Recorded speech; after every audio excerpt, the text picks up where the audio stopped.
Greetings, citizens of the world. This is a message from Anonymous for Elon Musk.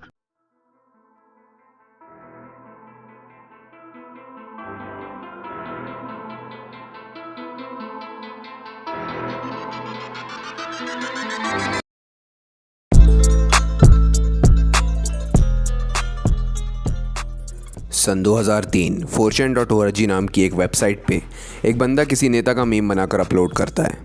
एक दूसरे बंदे को ये बात पसंद नहीं आती, वो ऑफेंड हो जाता है और पहले बंदे को गाली बकने लगता है। हमें इस बात को भी ध्यान में रखना चाहिए कि ये 2021 नहीं बल्कि 2003 है, जहाँ पर इंटरनेट पर लोगों को मीम्स के बारे में नॉलेज, सेंस ऑफ ह्यूमर और इंटरनेट पर मैच्योरिटी काफ़ी कम है। हालांकि ऑफेंड होने वाले तो आज भी हो जाते हैं, इंटरनेट पर ज़ीरो सेंस और ज़ीरो सेंस ऑफ ह्यूमर वाले लोगों की कोई कमी नहीं है। एक तीसरा बंदा पहले बंदे के सपोर्ट में आता है इस दूसरे बंदे से बात करने के लिए, और दूसरा ट्रिगर्ड बंदा इसे भी गाली चिपका देता है। इस तीसरे इंसान की आईडी का नाम होता है अनोनिमस यूज़र उस दूसरे बंदे से कहता है कि इंटरनेट पर हर किसी को अपने मन की बात रखने का फ्रीडम होना चाहिए। जब बात थोड़ी आगे बढ़ती है तो अनोनिमस यूज़र का मुंडा सनक जाता है। वो एक हैकर होता है जो उस बंदे की सारी प्राइवेट इन्फॉर्मेशन हैक करके 4chan पे ही अपलोड कर देता है। इस अपलोडेड इन्फॉर्मेशन के नीचे वो कैप्शन करता है, we are anonymous, we are legion, we don't forgive, we don't forget, expect us. यहीं से इंटरनेट पे एक अनोनिमस मूवमेंट की शुरुआत हो जाती है। एक ऐसी ऑर्गेनाइजेशन जिसमें शामिल होने का कोई स्पेसिफिक क्राइटेरिया नहीं है। इस ऑर्गेनाइजेशन का इतिहास कितना पुराना है और इसमें कितने मेंबर्स हैं आज तक किसी को नहीं पता।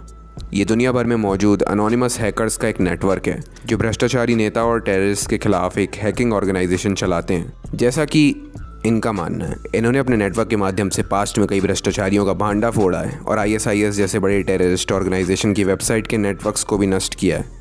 पर पिछले एक महीने के अंदर ही 2, 6 और 15 मई को एनोनिमस की YouTube चैनल पे 3 ऐसे वीडियोस अपलोड किए जाते हैं जो सीधा एलोन मस्क को टारगेट कर रहे होते हैं। एलोन मस्क, जो लोग एलोन मस्क को नहीं जानते, जाओ सो जाओ। दुनिया का सेकंड सबसे रिचेस्ट इंसान जो पूरी दुनिया में इलेक्ट्रिक कार्स दौड़ाना चाहता है और उसके बाद इस दुनिया को छोड़ के जाके मार्स पे बसना चाहता है। आज की डेट में अगर दुनिया में सबसे ज़्यादा इज्जत पाने वाले लोगों में किसी का नाम शुमार है तो वो एलोन मस्क का है, क्योंकि इनके कारनामों पे तो किताब लिखी जा सकती है। वीडियो बहुत छोटा पड़ जाएगा। पर इन 3 टारगेटेड वीडियोस के बाद आज से कुछ दिन पहले अनोनिमस ग्रुप एलोन मस्क के खिलाफ अपना एक ऑफिशियल मैसेज पब्लिक करता है जो कुछ इस तरह है, लास्ट कुछ ईयर्स में बिलियनर क्लास में आपकी रेपुटेशन सबसे ज़्यादा रही है। ऐसा इसलिए क्योंकि आप ही वो हैं जिसने दुनिया को इलेक्ट्रिक कार्स और स्पेस एक्सप्लोरेशन के सपने दिखाए, बट रिसेंटली आपकी पब्लिक इमेज एक्सपोज कर दी गई है। अब दुनिया आपको एक ऐसे व्यक्ति की तरह देखना शुरू कर चुकी है जो खुद को सबसे ऊपर मानता है और जो एक अमीर अटेंशन के लिए डेस्परेट इंसान से ज़्यादा कुछ नहीं है। ऐसा दिखाई पड़ता है कि इस दुनिया को बचाने की आपकी मुहिम मानवता को बचाने से ज़्यादा आपको मसीहा दिखाने की कोशिश है। आपकी कंपनी में काम कर रहे एम्प्लॉयज़ के लिए ये कोई नई बात नहीं है, क्योंकि वो पिछले कई सालों से आपकी कमांड के अंदर अनटॉलरेबल कंडीशंस को झेलते आ रहे हैं। ऐसी कंडीशंस में काम करना उन नौजवान बच्चों के लिए भी कोई नई बात नहीं है जो 7 समंदर पार आपकी कंपनी के लिए लिथियम माइंस में काम कर रहे हैं, जो कि लोकल एनवायरनमेंट भी बर्बाद कर रहा है। और आप इस बात को लेकर भी कई बार ओपन रहे हैं कि जहाँ पर आपके टॉक्सिक प्रोडक्ट्स को माइन किया जाता है वहाँ डिक्टेटरशिप होनी चाहिए। आपने मार्स पर पहुंचने से पहले ही खुद को मार्स का राजा साबित कर दिया है, जहां आप कुछ लोगों को सिर्फ मरने के लिए भेजने वाले हैं। आपके फैंस इन सभी इश्यूज को नजरअंदाज कर देंगे क्योंकि वो आपके फ्यूचर प्रोजेक्ट्स के केवल अच्छे साइड को ही देखना चाहते हैं। पर आप एकमात्र व्यक्ति नहीं हो जो दुनिया का भला करना चाहता है। आपका कंपटीशन हर बीतते दिन के साथ बढ़ता जा रहा है। बहुत सारी कंपनीज इस दुनिया में आ चुकी हैं जो इलेक्ट्रिकल व्हीकल्स और स्पेस एक्सप्लोरेशन पर काम कर रही हैं। बस आप एकमात्र CEO हैं जिसने सोशल मीडिया पर बकवास करके अपनी फॉलोइंग बनाई है।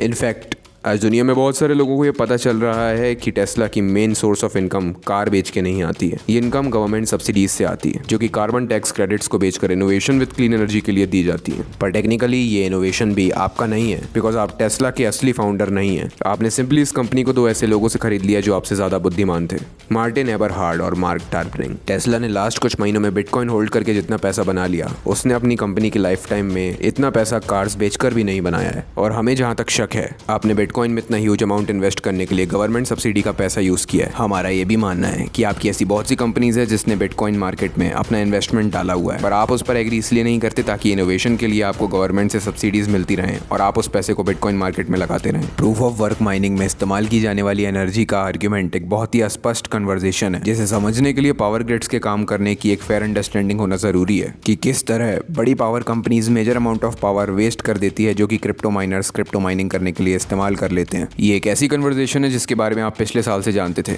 पर जैसे ही आपको अपनी मेन सोर्स ऑफ इनकम पे संकट दिखा, आपने क्लूलेस बनने का नाटक किया जिससे आप दोनों तरफ से गेम खेल सको। फिर आपको बिटकॉइन माइनर काउंसिल बनाने की चाल, इंडस्ट्री को सेंट्रलाइज करने का आपका एक षड्यंत्र था जिससे पूरी बिटकॉइन इंडस्ट्री आपके कंट्रोल के अंदर आ जाए। आपके ट्विटर पोस्ट के कमेंट्स रीड करने पर पता चलता है कि जो गेम्स आपने क्रिप्टो मार्केट में खेले हैं उसने कितनी जिंदगियां बर्बाद करी हैं। मिलियंस ऑफ रिटेल इन्वेस्टर्स अपनी ज़िंदगी इंप्रूव करने के लिए क्रिप्टो मार्केट पे डिपेंडेंट थे। इस बात को आप कभी नहीं समझ सकते क्योंकि आप एक साउथ अफ्रीकन की चुराई हुई संपत्ति पे पैदा हुए हैं। आपको पैदा होते साथ ही एक एमरल्ड माइन विरासत में मिल गई थी और आपको पता नहीं कि दुनिया में रोजी रोटी का संघर्ष क्या होता है। ऑफ कोर्स उन्होंने जब क्रिप्टो में इन्वेस्ट किया था तो उन्होंने रिस्क अपने सर पे लिया था और क्रिप्टो मार्केट के अस्पष्ट बिहेवियर और उसमें आने वाले उतार चढ़ाव के लिए हर इन्वेस्टर को रेडी रहना पड़ता है। पर इस हफ्ते आपके द्वारा किए गए ट्वीट्स आपका एक एवरेज वर्किंग पर्सन के लिए डिसरिगार्ड दिखाता है। एक एवरेज हार्ड वर्किंग इंसान के सपने आपकी ऑनलाइन नखरों और ट्वीट्स पर डिपेंडेंट है। आप अपने करोड़ों डॉलर के बंगले में बैठ के इन सभी परेशानियों के मीम्स बनाते हैं, उन्हें अपलोड करते हैं और भूल जाते हैं। You may think you are the smartest person in the room, but now you have met your match. We are anonymous. We are legion. Expect us.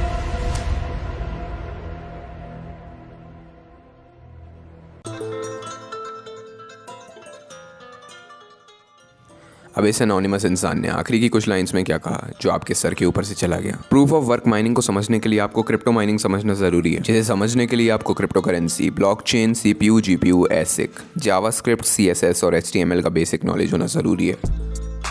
पर आपको तो स्कैम 1992 देखकर हर्षद मेहता बनना था, इसलिए आपने कॉमर्स ले लिया। Just kidding. क्रिप्टो करेंसी को समझने के लिए चलिए एक एग्जांपल लेते हैं।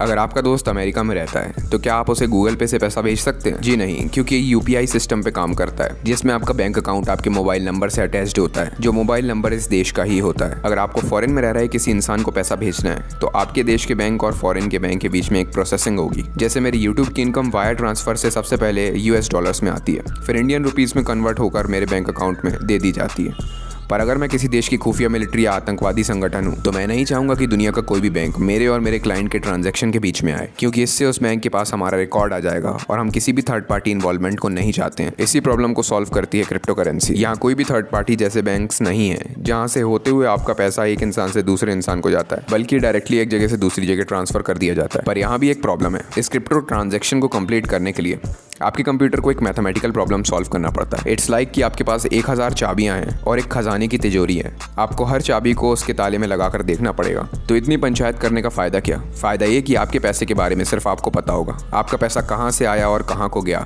इसके बारे में दुनिया का कोई भी बैंक या सरकार पता नहीं लगा सकती। तो दुनिया भर के ब्लैक मनी का ट्रांजैक्शन और काले काम इस क्रिप्टो मार्केट में ही होते हैं। पर अगर ऐसा हो कि आपकी तिजोरी में 1000 ताले और हर ताले की 10,000 चाबी हों तो क्या एक इंसान इसे कर पाएगा? इसके लिए बहुत सारे लोग लगेंगे। इस तिजोरी का एक ताला खुलते ही सभी 1000 ताले खुल जाएंगे, पर उस एक चाबी की तलाश में हमें हर ताले में 10,000 चाबियां लगाकर देखनी पड़ेंगी। तो जब कोई बड़ा ट्रांजैक्शन होता है तब एक सिस्टम इसकी क्रिप्टो माइनिंग नहीं कर पाता, तब क्रिप्टो माइनर्स एक नेटवर्क ऑफ सिस्टम्स को इस्तेमाल करते हैं। जब आप किसी भी ऐसी वेबसाइट पे जाते हैं जहाँ पर आपको एडवर्टीजमेंट नहीं दिखाई दे रहे होते हैं तो ये मानकर चलिए कि आपके कंप्यूटर का इस्तेमाल क्रिप्टो माइनिंग के लिए किया जा रहा है। मतलब आपका कंप्यूटर उन हज़ारों लोगों में से एक है जो उस तिजोरी का ताला खोलने की कोशिश कर रहा है, पर इसके बारे में तो आपको पता भी नहीं है, क्योंकि इस ट्रांजैक्शन से आपको कोई फायदा नहीं होने वाला। पर उस वेबसाइट का रेवेन्यू मॉडल ही क्रिप्टो माइनिंग पे डिपेंडेंट है। आप जब भी कोई ऐसी मलिशियस वेबसाइट खोलते हैं तो उसके बैकग्राउंड में एक जावास्क्रिप्ट रन होती है। ये आपके कंप्यूटर के सीपीयू को इस्तेमाल करके उससे क्रिप्टो माइनिंग करती है। ऐसे हजारों लाखों सीपीयूज एक साथ क्रिप्टो माइनिंग करते हैं तो बड़े ट्रांजैक्शन सफल हो पाते हैं। इन ट्रांजैक्शंस में भेजे गए बिटकॉइंस का कुछ हिस्सा उस क्रिप्टो माइनर को मिलता है जिसने इतनी बड़ी पंचायत फैलाई है। पर इन सभी के बीच एलॉन मस्क गलत कैसे हो गया? आपने स्कैम 1992 तो देखी ही होगी। सिंपली समझा जाए तो हर्षद मेहता बैंक से लोन लेता है और उसे शेयर मार्केट में लगा देता है, दूसरे बैंक से लोन लेता है और पहले का पटाता है और इस स्कैम को आगे बढ़ाता जाता है। जैसे अगर मैं किसी बैंक से होम लोन लूँ ये कहकर कि मुझे 50 लाख रुपए चाहिए घर बनाने के लिए, और फिर उन 50 लाख रुपयों का जुआ खेल दूँ। 50 लाख के 1 करोड़ होते हैं तो 50 लाख बैंक को लौटा दूँ, पर अगर नहीं होते हैं तो?